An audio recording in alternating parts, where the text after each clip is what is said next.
82 number CTET में लेकर जो लोग को नौकरी दिया गया है या फिर बहुत लोगों को काउंसलिंग से वंचित किया गया है, इस मैटर को लेकर अब देखेंगे कि रास्ते पर भी स्टूडेंट उतर गए। जिनकी अपॉइंटमेंट हो चुकी है उनको भी निकाला जा रहा है, तो उससे तो बहुत लोग संबंधित मेरे पास आए हैं और केस भी होने जा रहा है। का जो है जजमेंट जो आया, कुछ 5 न्यायालय का अभी तक जजमेंट लगभग इस मैटर को लेकर आ चुका है ऑल ओवर इंडिया से। तो कुछ न्यायालय का जो जजमेंट है स्टूडेंटों के फेवर में आया है, कुछ जो है गवर्नमेंट के फेवर में चला गया है।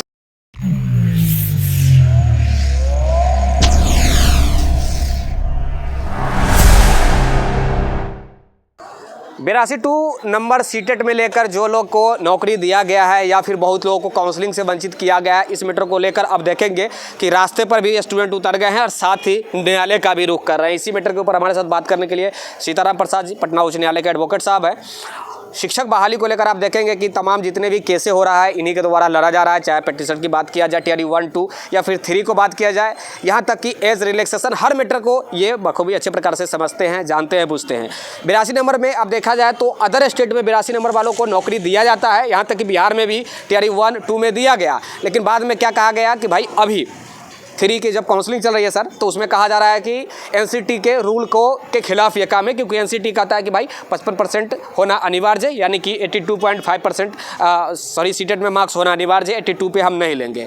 किस नज़रिया से ये देखना चाहिए सर? क्योंकि विज्ञप्ति में तो स्पष्ट कहा गया है कि लेना चाहिए। अभी तक जितनी भी बहालियाँ हुई है उस बहाली में भी लिया गया, सैकड़ों स्टूडेंट अभी रास्ते पर है, टियर 4 होने वाला है, लाखों की संख्या में वैकेंसी आ रही है। तो क्या वो रास्ते पर ही रह जाएंगे या फिर क्या कुछ करना है?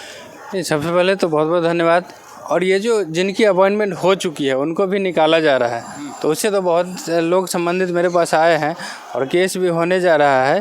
तो सबसे पहले ये देखना है कि एडवर्टाइजमेंट में था या नहीं था, तो उसी को देख करके तो ये लिए हैं। एडवर्टाइजमेंट में स्पष्ट लिखा होता है कि अगर आप रिजर्वेशन से सर बिलोंग करते हैं तो 55% होना अनिवार्य है या फिर 60% होना अनिवार्य है। तो अभी तक अगर आपने विज्ञप्ति वही नियमावली पे टियर 1 में लिया, 2 में लिया, फिर किस बिहार पे आप कह रहे हैं कि हम 3 में नहीं लेंगे सर? ये तो भाई मनमानी ना है, ये ऑब्वियसली मनमानी है ये। और अगर नहीं लेना था तो शुरू में ही नहीं लेते। जब आप नौकरी ले करके डॉक्यूमेंट वेरिफिकेशन, अब जब अपॉइंटमेंट हो गई इसके बाद डॉक्यूमेंट वेरिफिकेशन, जबकि एडवर्टाइजमेंट में ये भी है कि आप पहले डॉक्यूमेंट वेरिफिकेशन लीजिए फिर अपॉइंटमेंट लेटर दीजिए, लेकिन उसको भी ताक पर रख करके पहले अपॉइंटमेंट लेकर के फिर बहुत लोगों को नौकरी से निकालना, ये बहुत गलत बात है।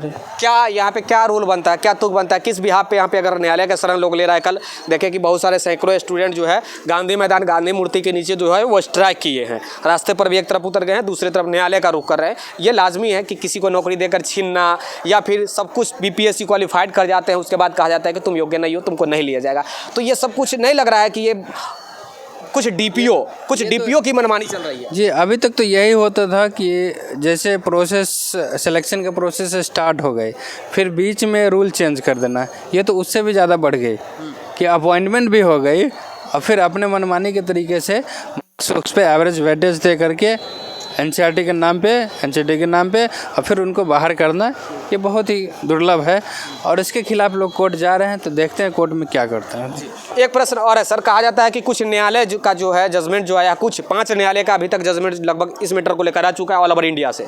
तो कुछ न्यायालय का जो जजमेंट है स्टूडेंटों के फेवर में आया है, कुछ जो है गवर्नमेंट के फेवर में चला गया है। तो कैसे देखना चाहिए? कुछ लोग, ये कानून एक ही है पूरे भारत का, एक कानून कह रहा है कि भाई तुम योग्य हो, एक कानून कह रहा है कि भाई तुम अयोग्य हो। ये कैसे देखा जाता है सर? मुझे समझ में आज तक नहीं आया है, शायद स्टूडेंट भी कुछ, तो ये कैसे? नहीं, अब इसमें तो ये देखा जाएगा कि सीनियर बेंच कौन से है। ठीक है, या तो अगर सिंगल जज किए हैं तो फिर डीबी वाला मैटर देखा जाएगा, डीबी किए हैं तो ऑनरेबल माननीय सर्वोच्च न्यायालय का देखा जाएगा। तो उसमें तो यही बनता है कि ठीक है, देखते हैं।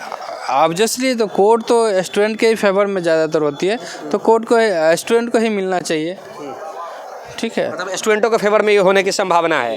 क्या करना चाहिए स्टूडेंटों को, ये थोड़ा आप सजेस्ट कर सकते हैं? क्योंकि लास्ट ऑप्शन बचता है न्यायालय सर, लास्ट ऑप्शन। मैं बार बार स्टूडेंटों को कहता हूँ कि सारा ऑप्शन से आप जब गुजर जाइए, हार मान लीजिए, तब जाकर के ऑप्शन न्यायालय का लीजिए, रुख कीजिए। क्या सर, मैं गलत बोल रहा हूँ कि देखिए भाई, इस पे तो मेरा राय यही होगा कि पहले आप अपने अथॉरिटी के पास जाइए, उनको लिखित में दीजिए, ठीक है, उनसे रिक्वेस्ट कीजिए कि आप पहले भी आप इस तरह की बहाली लिए हैं, फिर दूसरे बार भी लिए हैं, और अभी आप मेरा बहाली ले करके बाहर कर रहे हैं, ये अन्याय है। पहले आप हद से ज़्यादा आप अपने अथॉरिटी के पास पहुँचिए, रिक्वेस्ट कीजिए, और नहीं होता है तो लास्ट में तो फिर कोर्ट आना ही पड़ेगा, ठीक है।